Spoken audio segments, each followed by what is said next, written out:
Broadcast Service. Radyo Pilipinas. Radyo Publiko ng Bagong Pilipinas para sa Bagong Pilipino. Naghahatid ng mahahalagang balita at impormasyon na uugnay ng pamahalaan sa sambayanan. Tulay sa himpapawid ng serbisyo publiko. Radyo Pilipinas. Radyo Publiko. Ang boses ng Pangulo. Sa Iloilo. Radyo Pilipinas. 585 AM. Para sa Radyo Pilipinas, 1:03 sa hapon. Adlaw-adlaw, Lunes tubto Biyernes, pagdulong sang mga balita. Hitabo, issue kag concern, may kaangtanan sa katilingban, sa kaayuhan, pati na ang sa ikaayong lawas. Halin sa mga concern sa mga bata, sang mga lamharon, nagadinalaga kag nagasinultero, mga hamtong, professional man o mamumugon, mga tigulang, kabuhi kag paghimakas sang mga ginikanan para sa ila kabataan. Pag-ulikid sang panwa, pagtingog sang magkasimanwa, para sa ikaayo sang ila kahimtangan. Ini ang Balitang Sosyal.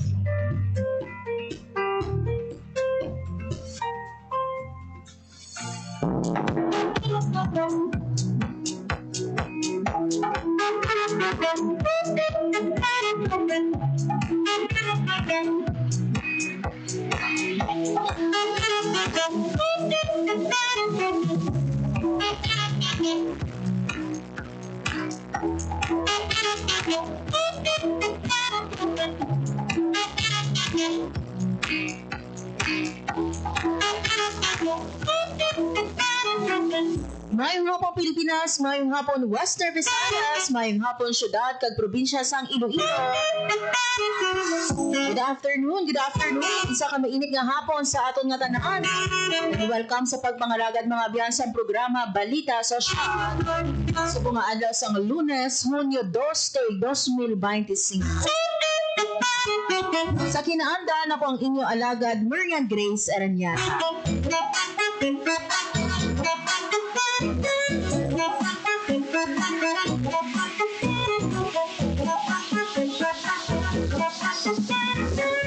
Isa mga biyano ka mainit nga hapon sa aton nga tanan. Teno ang init sa gwa, no? Magaling ikaw sa aircon and then magwa ikaw at syagan mo gid ang mainit panahon subong nga Lunes. Mga biyano sa subong atin tuon bala natin no kung wala ang aton nga maximum heat index sa mga uman bala nato no nga karon sa hapon o karon sa gabi ngin mainulanon diri man sa aton sa Western Visayas or diri sa aton sa Iloilo. Agod mga biya magadulong sa aton sa pinaka-latest naton nga weather update ang aton ng weather observer gikan sa Pag-asa Iloilo si Ma'am Lenore Silvestre. Radyo Pilipinas. Weather. Ma'am Lenore, good afternoon. Good afternoon man sa tanan. Ang may nga sa latest weather update para sa subong nga adlaw Monday, June 2, 2025. Southwest monsoon nagapag sa Luzon. Sa subong wala man katama ginamonitor na LTA sa sulod or sagwa sa atong Philippine Area of Responsibility. Samtang diri naman sa Western Visayas, naka-experience ka daw sa magulog-ulman, tugtog magulog-ulman kalangutan, kung may mga isolated na pagulan pang halatog pa na o tungod sa localized thunderstorm. Mahina at makasarang naman ang hangin natin diri sa Western Visayas na magkahalin sa direksyon na bagatnan na katundan, tugtog na bagatnan, na magadala sa makanay tugtog makasarangan na pagbalad sa ating kadagatan. Forecast temperature natin generally nasa 26 to 33 degrees Celsius. Ang adlaw na butlak sa ginang 5:26 a.m. ug magatunod din 6:09 p.m. karon sa hapon. Ang ating forecasted maximum heat index at may 42 degrees Celsius. Kagamay ng ating latest weather update, halin dito may Iloilo Doppler Radar Station. Ako si Lenore Silvestre, madamang ulit niya. Salamat. Ma'am Lenore, nag-umpisa na ang aton nga habagat season diri sa pungsod Pilipinas. Until when ini siya lauman naton nga season?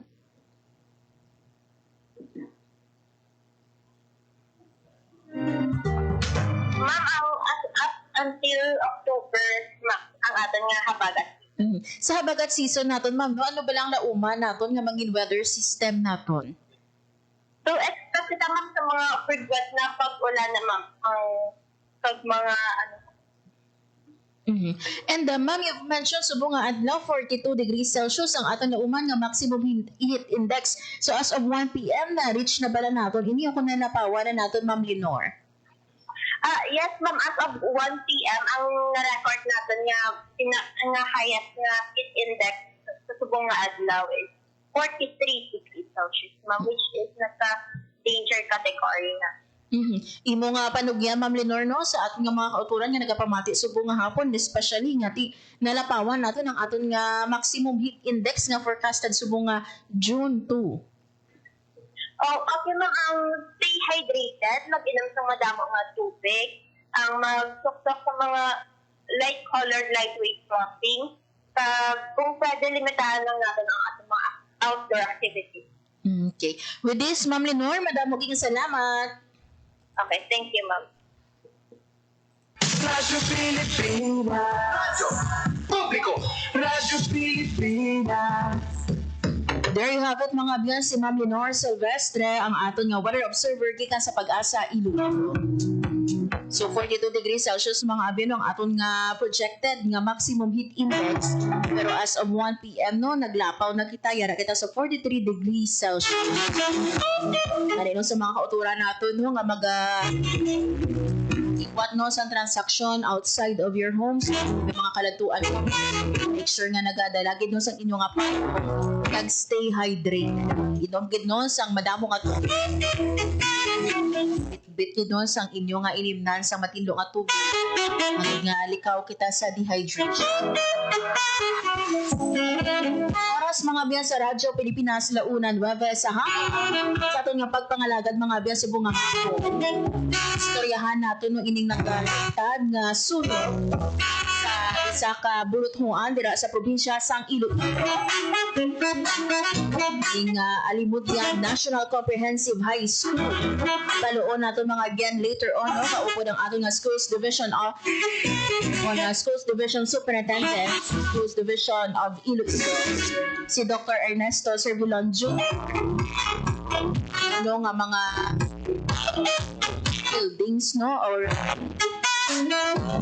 properties no ang sunog no naman sa nga sini nga nagluntad nga sunog kay inadira sa sambit nga bulot. Baluon naton mga abyan, considering nga ti ang pag-umpisa sa aton nga school year 2025 to 2026 will be on June 16. Baluon naton paano na inino kay ti dako mga abyan no ang damage sang siniman nga nagluntad nga sunog dira sa Alimudyan National Comprehensive High School. And speaking of abriglase mga abyan, ibaluon taman ang preparasyon ng ating Schools Division Office of Iloilo. Pagkakot naman yan no, sa Brigada Eskwela and at the same time sa enrollment period sa pagbukas man sang aton nga klase sa naton nga buluthuan diri sa probinsya sang Iloilo. Kung may time pa kita later on mga abyan no na nabuot man natin no ang aton nga information officer sa Disaster Response Management Division sa DSWD6 si Sir Angelo Merida. Papati natin mga abyan sa inyo no ang iyaman nga sabat sa mga nagliliga kay inadlaw mga abyan no may ara sang pag-ulan-ulan no diri sa aton sa Western Visayas. Pag may mga probinsya kita o kung syudad nga apektado sining sige-sige nga pag-ulan. Kita mga abyan pa-evacuate no so hibaluon natin later on assistance nga ginhatag no sa mga pamilya na naapektuhan isang sini nga sige-sige nga pag-ulan. Alaman sang intertropical convergence at hibaluon taman ang sitwasyon. Still no yara pa sila sa gihapon sa aton man nga evacuation center. Magakuha maganda update sa aton nga mga kautulan internally displaced persons apektado naman niya sa paglupok sa Bulkan Kanlaon. Ibaloon natin later on mga abyan no, pila na bala ang assistance di suspendido mga abyan no, ang pagsulod no. man ninyo last time mga abyan, may ara sa nga window time nga ginahatag no sa mga IDPs naton nga for example may mga alamnan sila, kasapatan, ananihon no nga mga paray o kung iban pa no nga mga produkto ginapasugtan ini sila mga abyan nga magsulod 6 kilometer danger zone na. Pero sa nga bulan sang Mayo, suspend ini. Kini baloon nato no paano bala gina make sure sa aton man nga DSWD, sa aton nga mga local social welfare and development officers. Sini nga mga apektadong LGU hindi no magsulod ang mga IDPs na. While we understand no ang ilang balatyagon nga tikinahanglan nila i-check no ang kahimtangan sa ila kasapatan, sa ila pananom, sa ila man nga we have to make sure na safe sila kahit hindi kita kapakot. Basi anytime no gulpihada maglupok ining bulkan kanla kakyara sila sa sulod no sang ato yan 6 kilometer danger zone. So paano natin ma-make sure no nga with this suspension pagsulod sa 6 kilometer danger zone gid man sila nagasulod o kung nagapabilin sila sa aton nga mga evacuation center. Paloon naton ina later on sa bat ni Sir Angelo Miranda. Oras mga biyan sa Radyo Pilipinas, 1:13 sa hapon, 1:14 sa hapon. Sa aton nga pagbalik, makaupo na natin si Dr. Ernesto Cervelan Jr., ang Superintendent sang DepEd Iloilo Schools Division. Nakuha kita sang update no sa nagluntad nga sunog sa isa ka bruto sa probinsya sang Iloilo. At preparasyon man sang aton nga SDO Iloilo sa palaabuto naton nga pagbukas sang school year 2025 to 2026. Mga biyan magabalik ang programa Balita Sosyal. For 53 years, the people suffered. From heartless communist terrorists. Who killed thousands and are killing thousands more? They destroyed families, our youth, and their dreams. There should be accountability for human rights abuses and ISL violations. Our people have had enough of this senseless violence. Thousands have already surrendered. For genuine peace and development. Together, victory will be ours. Banta sa kalusugan na dala ng COVID-19 ay seryosong binabantayan. Pero huwag kalimutan ang ibang sakit na sanhi ng baha at pag-ulan. Dengue. Dahil sa pag-ulan, maraming mga areas na umiipon yung water. Leptospirosis dito sa Pilipinas, very common sa atin ang pagbaha. Ugaliing maging malinis sa katawan at malinis sa kapaligiran. Sa ganitong paraan, siguradong sakit ay maiiwasan. Hanapin natin yung mga breeding ground where insect repellent, baon tayo ng botan, or hintayin natin mawala yung baha. Ngayon, mas naguhugas yung mga tao, mas better yung hygiene. Tayo ang simula. Sa pagiging malinis at maingat, ating malalabanan mga sakit na hatid ng pabago-bagong pihit ng panahon. Isang paalala mula sa Radyo Pilipinas. Lola, ano po nangyari nang malaman ni Tibo na nangingitlog ng ginto ang kanyang gansa araw-araw? Nang malaman ni Tibo na nangingitlog ng ginto ang kanyang gansa, tinangka niya na kunin na kaagad ang lahat ng ginto na iiitlog pa ng gansa. Eh di namatay po ang gansa, Lola? Tama. Eh di wala na pong gansa na magbibigay sa kanya ng gintong itlog araw-araw. Yan ang aral natin na nakuha sa gansa na nagbibigay ng gintong itlog. Ang ating kalikasan ay tulad ng gansa na nagbibigay ng gintong itlog. Magpapatuloy ang ating pakinabang sa mga gubat, mangroves, coral reef, dagat at sa kalikasan kung ang mga ito'y aalagaan at pagyayamanin, hindi sisirain. Paalaala mula sa Integrated Environmental Management for Sustainable Development Program, DENR, at ng palatuntunan ito. Game, 1, 2, and... Pangatuon, balikan ulo, kita kwetan, may mga susus. Huwag mong titigan ang hindi sa'yo at maging disenteng tao. Pare, ang catcalling ay isang uri ng sexual harassment. Di biro ang sexual harassment at di nakakamacho ang pang-aabuso. Isang paalala mula sa Philippine Commission on Women at ng himpilang ito. Oras sa Radyo Pilipinas, 1:17 sa hapon. Radyo Pilipinas. Radyo Publiko. Radyo Pilipinas. Sa gihapon mga biyan, nagapamati ka mo sa programa Balita Sosyal, kagakong inyong alagad, Marian Grace Aranyata. As mentioned earlier, mga abyan ng subong nga ako, istoryahan natin mga abyan ini Operation Months ang aton Schools Division Office of Iloilo para abuto natin yung Brigada Eskwela Enrollment Period at ang pagbukas manos ang aton nga klase sa June 16 our school year 2025 to 2026. And at the same time, mga abyan ang naglutad nga sunog kainadira no sa isa ka high school sa probinsya sang Iloilo.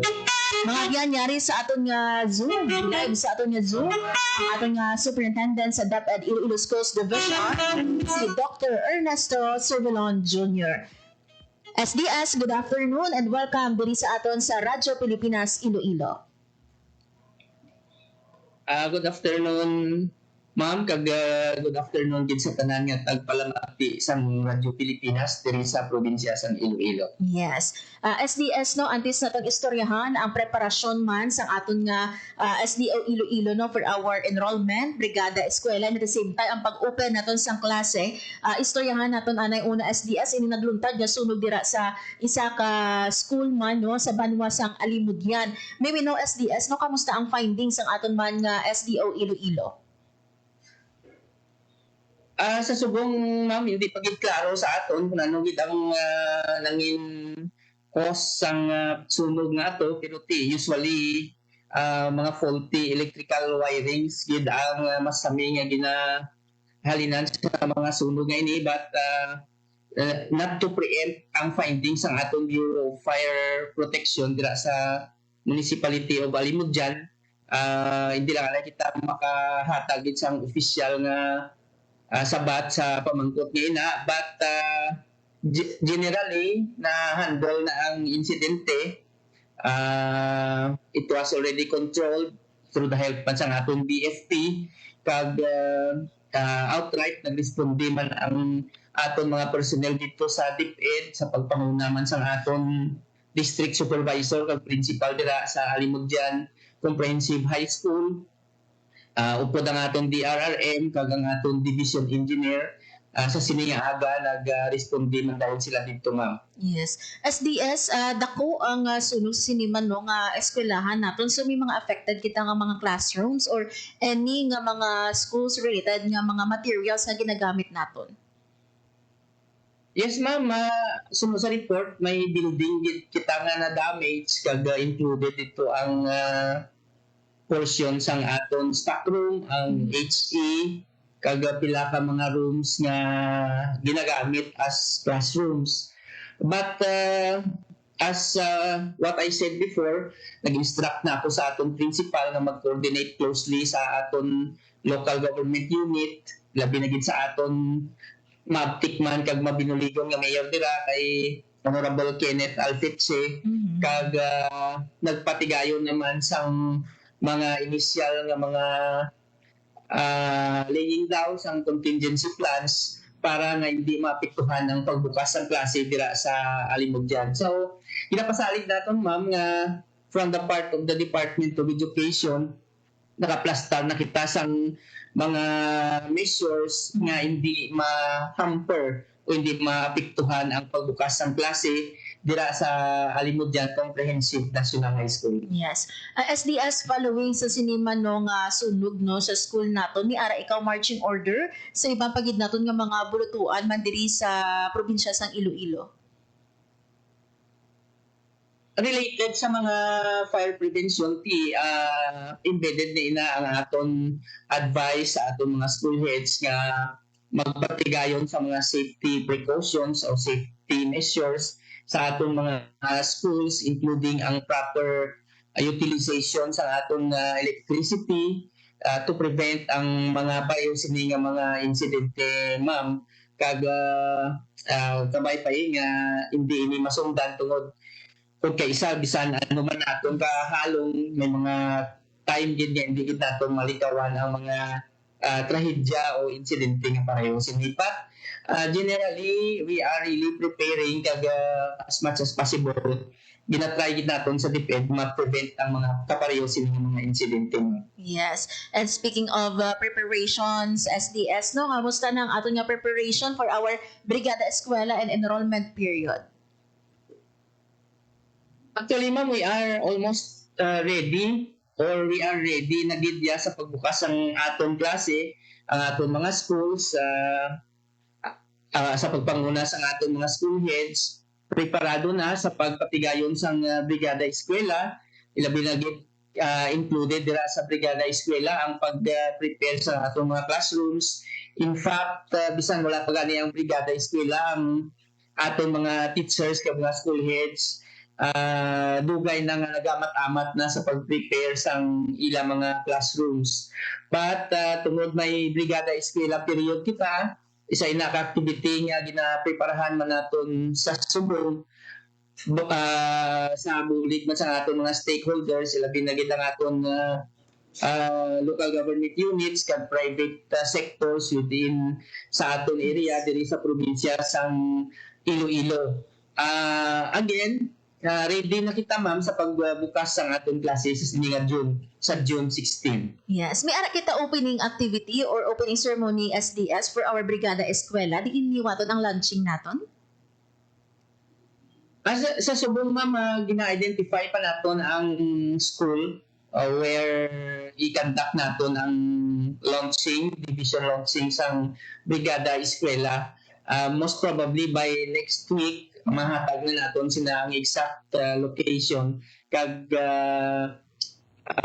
date sa launching ini sa aton Brigada Eskwela, ma'am. Yes. And sa aton nga enrollment SDS, no, pila ginalauman naton bala or projected naton no nga mga mapa-enroll no for our next school year? Wala lang natin makuha ang exact number sa enrollment naton, ma'am, but ang target naton sina to maintain the actual number of enrollment nga may ara kita last year nga hindi kita magnubo tungod kung magnubo kita meaning may mga kabataan kita sina nga wala maka-enroll kag posible nga hindi maka-eskwela. So kung ano nga aton enrollment last year, ang target naton is to maintain or surpass that number of enrollment. Yes. Ma'am. Yes. SDS, although nga nagpahayag man no ang atong nga Iloilo Provincial Health Office nga wala sang dapat no ikakulba o kung dapat mangin vigilante kita with this case man no sa nga monkeypox, although nga recovered na, and at the same time ang padayon nga pagsaka sang aton nga dengue cases sa province of Iloilo. Kamusta SDS no ang preparasyon naton no sa mga schools naton with this no nga dapat preparasyon naton no sa pagbukas ng klase man?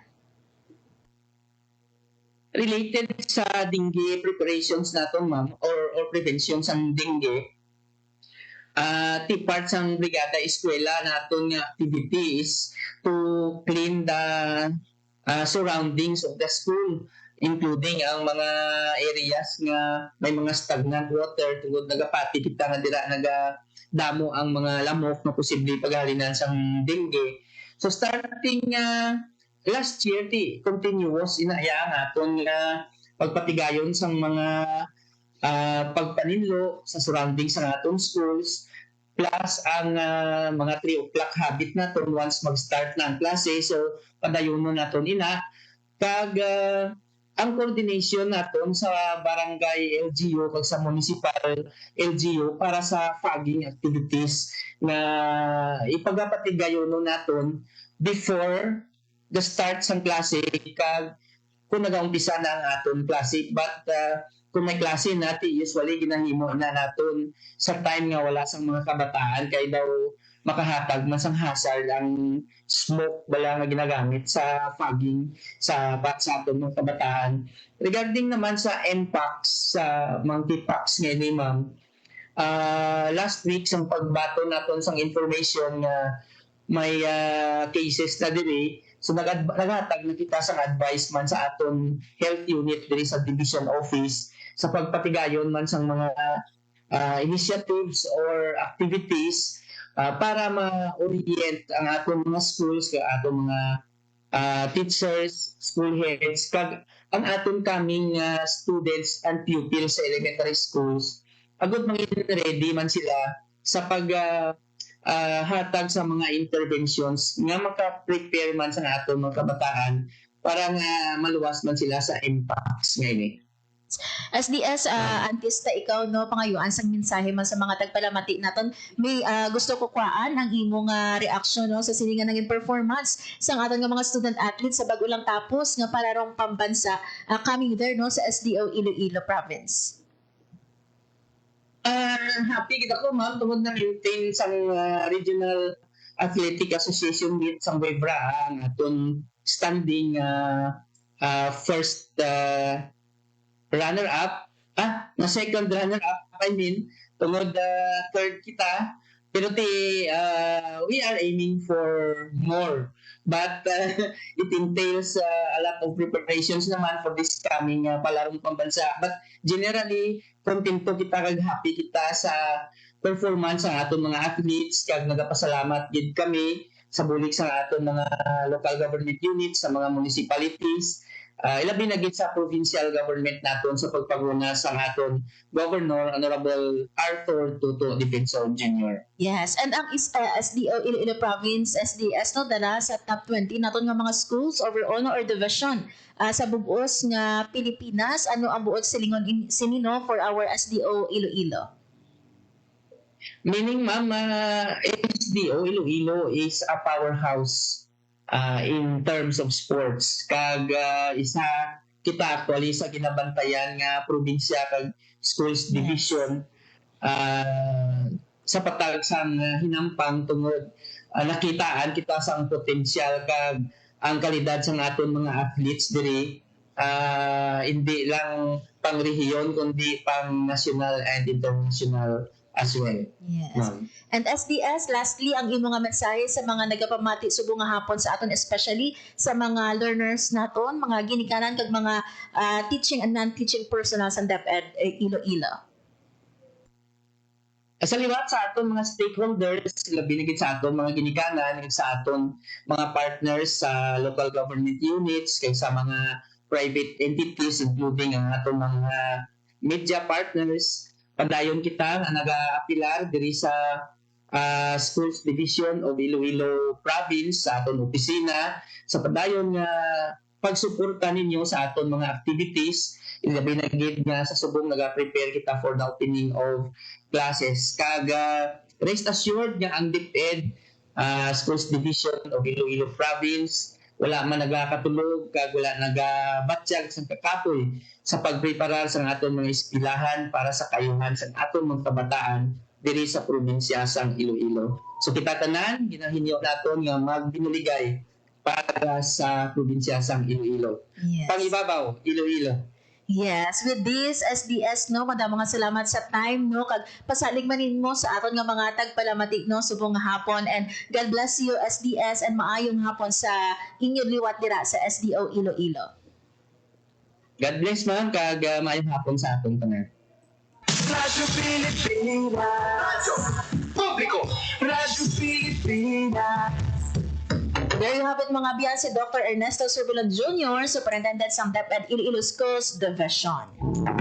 So ready na ang aton ng SDO Iloilo for our Brigada Eskwela enrollment period and pagbukas ang aton nga klase sa June 16. So kabay pa na sa aton nga mga estudyante, kabay pa nga ready na gid man kita for our panibag-o nga school. Sako-sako na ang downtown area. Mga malls naton, no, kung mga balaklan, no, sa mga sapatos, uniform, school supplies. Kabay pa no nga nakapahuway gid man, no. Actually aton nga mga manunod para sa panibag-o naman nga school. Oras mga biyan sa Radyo Pilipinas, sila 1:32 sa hapon sa aton nga pagbalik. Pato natin mga biyan, no, ining datos mga biyan, no, sa mga piano nga displays man sa paglupok sa bulkan kanaon. Epekto, no, sa ITZZ sa pilano ka mga probinsya or lugar sa aton sa Western Visayas. Mga biyan, magabalik ang programa Balita Sosyal. Sa Philippine Economic Briefing, inilahad ni Pangulong Ferdinand Romualdez Marcos Jr. na unti-unti nang nakakabangon ang ekonomiya ng Pilipinas sa epekto ng pandemya. The country is on its way to a strong recovery from the pandemic and a robust, broad-based growth in the next 6 years. Kanya rin inilatag ang nakikitang solusyon sa inflation at kahirapan sa bansa. We will focus on agriculture as a strong driver for growth. An efficient and modern agriculture sector will ensure food security for all and reduce poverty incidence. Sa huli, kanyang ibinida ang mga hakbang upang masiguro ang pagbangon at ikabubuti ng buhay ng bawat Pilipino. My government will swing the doors even wider for high-value investments from both the domestic and international business communities. More investments mean higher economic activity and more jobs, and then a better life for Filipinos. Pangulong Romualdez Marcos Jr. Sa 77th United Nations General Assembly. Sa Radyo Pilipinas. Special coverage. Sana'y tiyakin ng mga magulang kung maipanganak akong malusog. Kumain si nanay ng masustansyang vitamin A panlaban sa impeksyon. Para din sa mata, balat, bumbunan at mga buto. Iron, pampabuhay ng dugo at muscles. Iodine, pang-iwas sa komplikasyon at pagiging abnormal.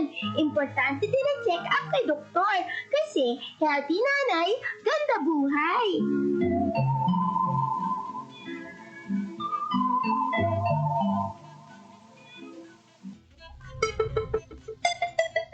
Ang violence against women and their children o VAUC ay isang krimen at hindi isang pribadong usapin lamang. Ito ay nakasaad sa Rule 3, Section 6 ng Republic Act 9262 o Anti-Violence Against Women and Their Children Act of 2004. May obligasyon ako, ikaw, tayong lahat. And vow now. It's our duty.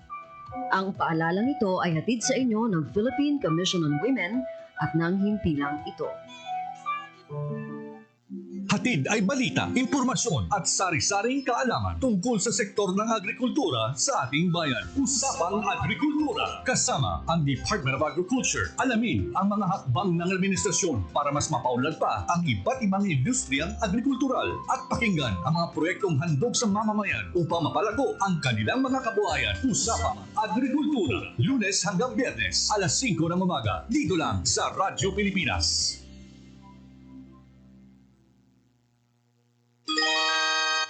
Mga kababayan, narito na ang mabuting balita. Magtatayo dito sa atin ang mga pabrika. Ang mga walang hanap buhay ay magkakaroon ng hanap buhay. Ito ay patunay ng pagunlad ng ating bayan. Makaraan ng 5 taon, Mga kabarangay! Marami nang nagkakasakit dito sa atin dahil sa usok galing sa pabrika. Dahil sa puti ng ilong, nagkakamatay ng mga isda na lang nasusok. Hindi na natin magamit ang ilong sa ating mga patubig. ang pag-unlad ay hindi dapat sumira sa kalikasan. Sa halip, ang pag-unlad ay dapat magpayaman sa mga likas na pinagkukunan at hanap buhay ng nakararaming tao. Paalaala mula sa Integrated Environmental Management for Sustainable Development Program, DENR, at ng palatuntunan ito. This is a public service announcement. Isang paalala mula sa National Telecommunications Commission, National Capital Region o NTC-NCR. Ang kanilang Oplan Contra-Text Scams. Binabalaan ng publiko na sakaling kayo ay makatanggap ng kakaibang text messages sa mga di kilalang numero o di kaya ay mga text messages na may kahina-hinalang mga link. Huwag pansinin, huwag pindutin, huwag i-click ang link. Ipagbigay alam agad sa NTC website ntc.gov.ph o kaya sumulat sa kanilang email na contratextcam@gmail.com. Sa mga panahong ito, huwag padaya, maging wais na madla. Makibahagi sa Oplan Contra Text Scam. This is a public service announcement. From PBS, Presidential Broadcast Service, and Radyo Pilipinas.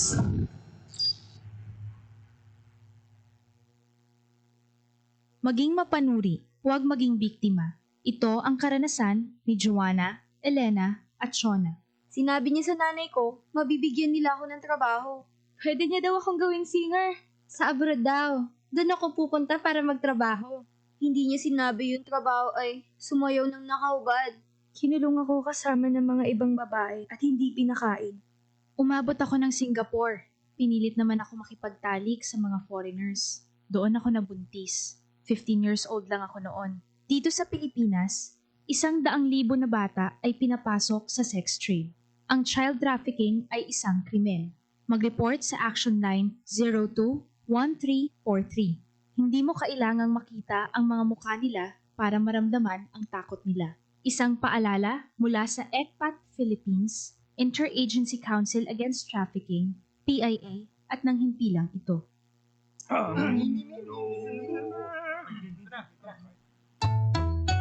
Ang sumitsik ay bang-bang-bang, ang sumipol ay bang-bung-bang. Ang babae sa lansangan, huwag iritan kundi galang. Pare, ang catcalling ay isang uri ng sexual harassment. Di biro ang sexual harassment at di nakakamacho ang pang-aabuso. Huwag iritan kundi galang. Isang paalala mula sa Philippine Commission on Women at nang himpilang ito.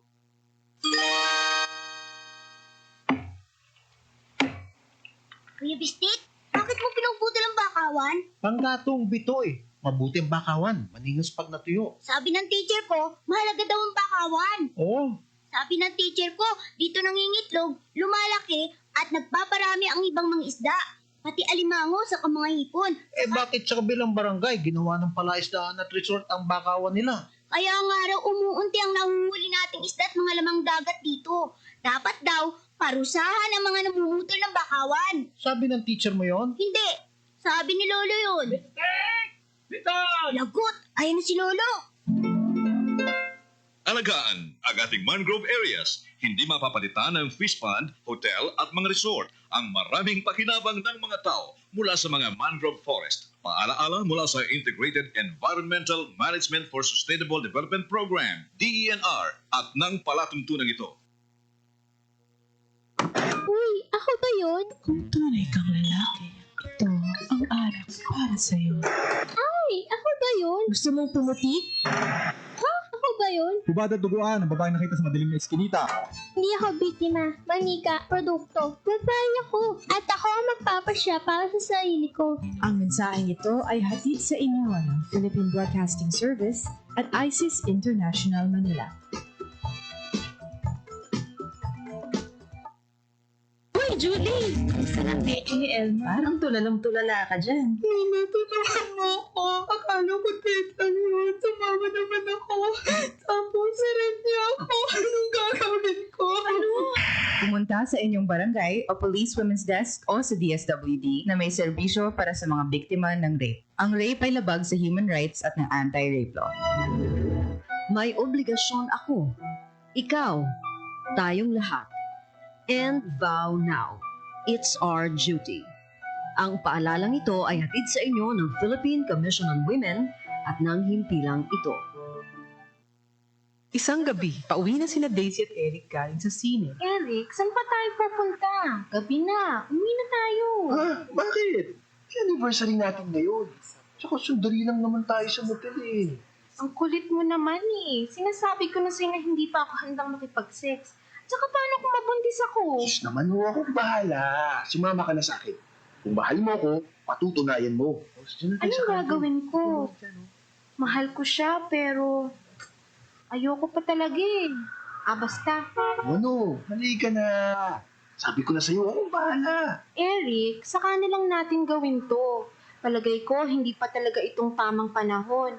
At kung ako naman ang mahal mo, makapaghihintay ka, di ba? Isipin ang kapakanan, plano ang kinabukasan, abutin ang ninanais, hindi kailangang magtiis. Isang mapagpalayang mensahe hatid sa inyo ng Sentrong Sigla, Angat Pinoy 2004 at ng himpilang ito sa pakikipag-ugnayan sa Women's Media Circle Foundation. Para sa Radyo Pilipinas, 1:42 sa hapon.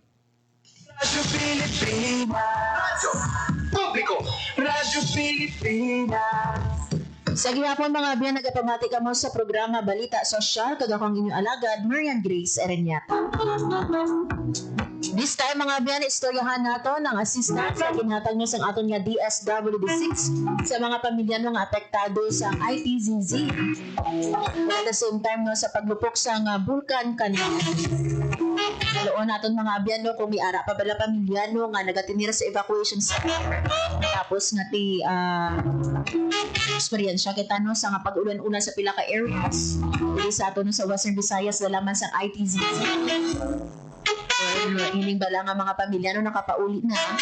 Nagibaloon taman mga abyan no, currently ang assistance nga ginahatag sa mga internally displaced persons nato apektado sa paglupok sa Bulkan Canlaon. Yari bala mga bala pamatian nato na ang akon man interview with Sir Angelo Miranda, ang Information Officer sa Disaster Response Management Division sang DSWD6. Isa itong Dromit Report number 6 related sa ITCZ or Intertropical Convergence Zone. As of May 30, may kita sang na-record ng 530 families na naging affected sa 8 ka-barangay sa Iloilo City, Antique, Negros Occidental.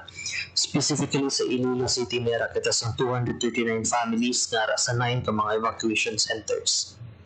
DSWD Region 6, as part of augmentation of assistance sa mga affected, nakatag kita sang total of 525 family food packs kag 6 non-food items, dala na din kitchen kits kag sleeping kits. This is actually 338,000 worth of assistance ang provide sa mga affected and displaced residents naton. Sa likod lang, as posted sa aton official Facebook page sang DSWD Western Visayas, na nagtag kita sa 521 family food packs sa mga affected and displaced residents naton dira sa Barangay Buntatala sa May Kamalig, Balantang, kag Tagbakharo. Ini sila mga heavily affected areas ang mabaskog na pagbubo kaulan kag pagbinaha. Yara man kita yung pangalagtag ng mga family food packs sa Antique ug sa May Negros Occidental. Ang atong staff ba nag-conduct sa monitoring sa mga affected barangays to check ang ila sininga situation at to assess kung anong grabe ang extent sang damage due to heavy rains nga dalasang malain nga tiyembogin experience ang taligan. Also, ang atong pag-coordinate sa atong mga CSWDOs, barangay officials, very active kid kaya gina-check ta kung ano pang additional support kag assistance nga atong mga mahatag.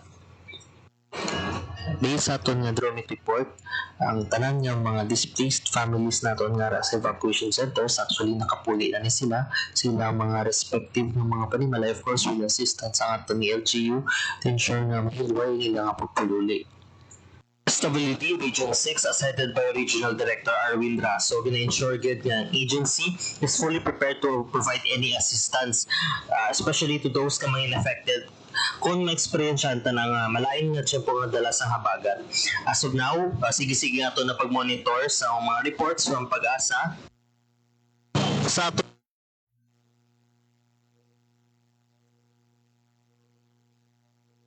There you have it mga bino, ang kabayan ng sampayag ni Sir Angelo Miranda, ang aton nga Information Officer sa Disaster Response Management Division sa DSWD. So as of now mga bino, wala na sa mga pamilya no, nga nagatinir pa sa evacuation center bangod man no, sa epekto sa Intertropical Convergence Zone. Kung sa diin no, may mga families affected kita sa syudad ng Iloilo, Lawangan, Antique, Kabangkalan City, Negros Occidental. And according man kay Sir Angelo, ready anytime ang atong nga DSWD nga maghatag no sang augmentation sa mga magakinahanglan no, nga mga LGUs o kung mga pamilya no, right after nga mag-request ya sang bulig no ang aton man nga mga local government units sa DSWD. Yari mga bino, this time naman, pamatian nato ng sabat ni Sir Angelo Miranda sa sini nga mga displaced persons naman nato no, sa Negros Occidental following sang eruption no, sang Mount Canlaon. Hibaloon na to ng assistance man nga ginhatag sang DSWD. Ito naman nga Canlaon Volcano Crisis Response, ang DSWD Field Office 6 nakahatag na sang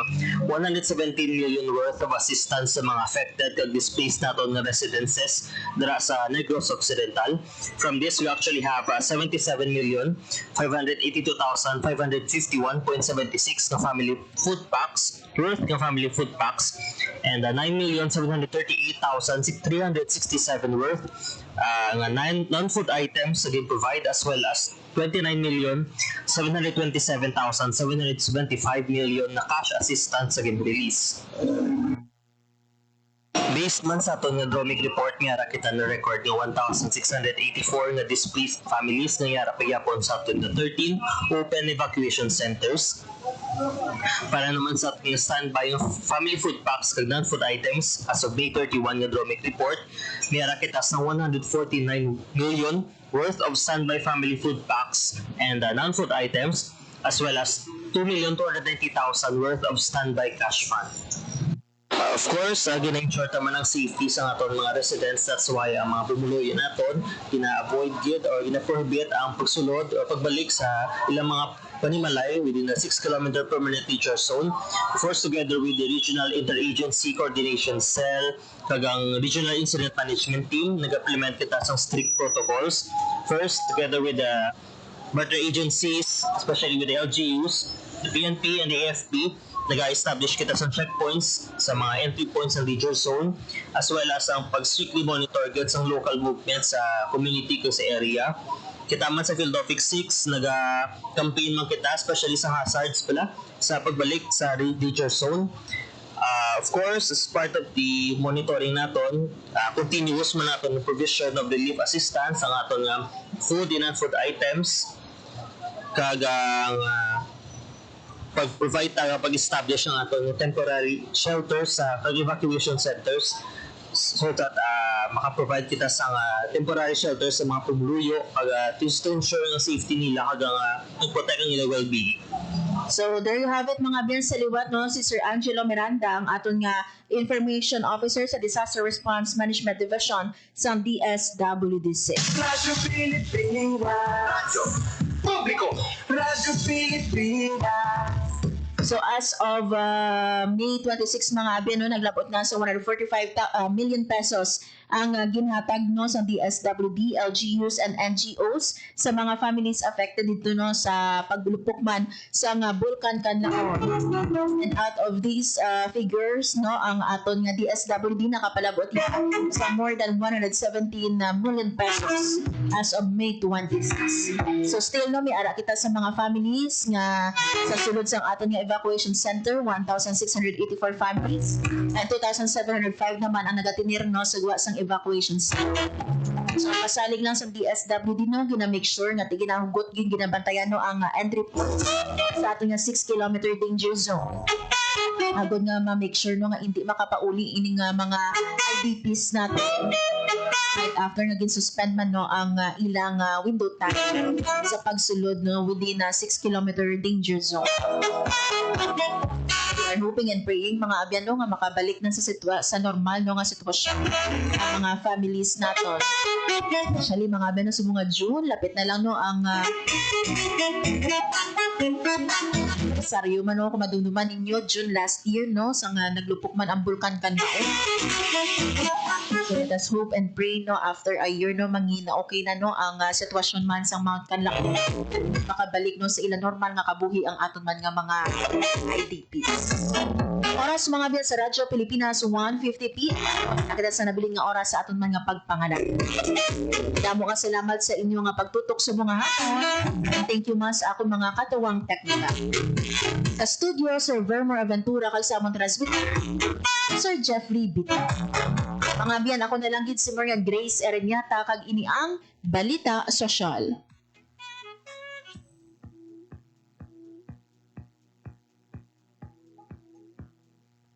Ito ang Presidential Broadcast Service. Radyo Pilipinas.